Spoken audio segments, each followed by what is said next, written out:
His name appears in reports, his alleged role acknowledged, but proof of his actions remains elusive. He is both everywhere and nowhere. In the world of espionage, names often disappear into shadows.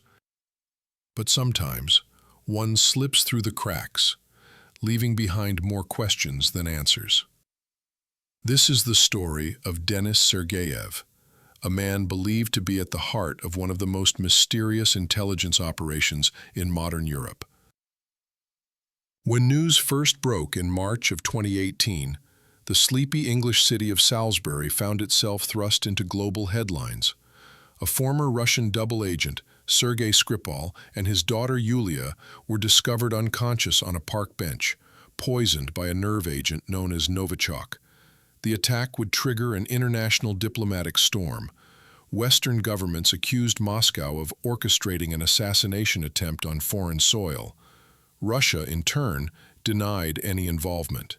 But as journalists, investigators, and intelligence services began piecing together the operation, a third figure emerged, one who would never be caught on security cameras, never appear in the public streets of Salisbury, and yet seemed to be pulling the strings.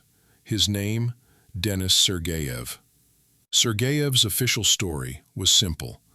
He was a Russian businessman, a frequent traveler, sometimes spotted in European capitals.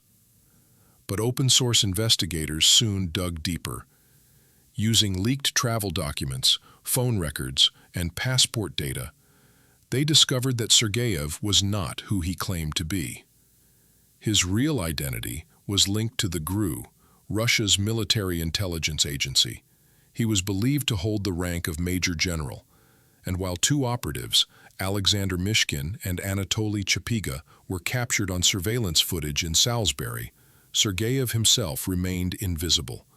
He had entered London just days before the poisoning. He stayed in a modest hotel, using encrypted communication apps to coordinate with the men on the ground. But unlike them, he never left the capital. Why? Some intelligence experts suggest that Sergeyev acted as a commanding officer, supervising the mission from a safe distance. Others argue that his presence indicates the operation's significance. A high-ranking officer does not travel abroad for a minor assignment. Still, the details remain murky. What we do know is that Sergeyev's name appears in multiple intelligence operations across Europe. Records show him traveling under false identities to Switzerland, Spain, and Bulgaria. Each visit coincides with mysterious incidents, political disruptions, cyber attacks, or unexplained poisonings. One case stands out. In 2015, Bulgarian arms dealer Emilian Gabrev fell gravely ill after dinner in Sofia. Doctors suspected poisoning, but the culprit was never identified. Years later, investigators found that Sergeyev had been in the country at the exact time of the incident. Coincidence, or a pattern of targeted operations? Yet, despite this trail, Sergeyev remains untouchable. Unlike the Salisbury operatives, whose identities were unmasked and ridiculed in the media, Sergeyev has never been photographed in public since.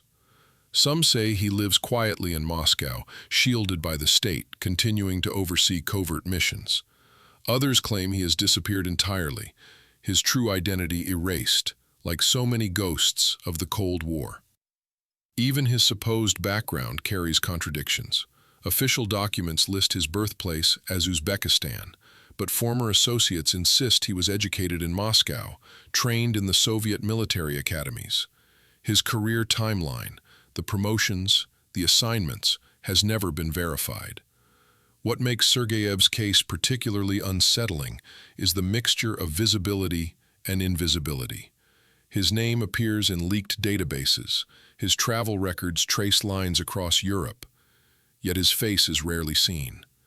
Unlike the field agents who make mistakes, who get caught on CCTV, leave hotel receipts, or misplace disguises, Sergeyev seems to exist only on the periphery, close enough to be noticed, distant enough to vanish.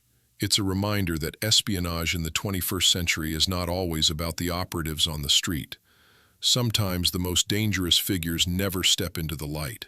Why Salisbury? Why risk an international scandal for Sergei Skripal, a man who had been exchanged years earlier in a spy swap?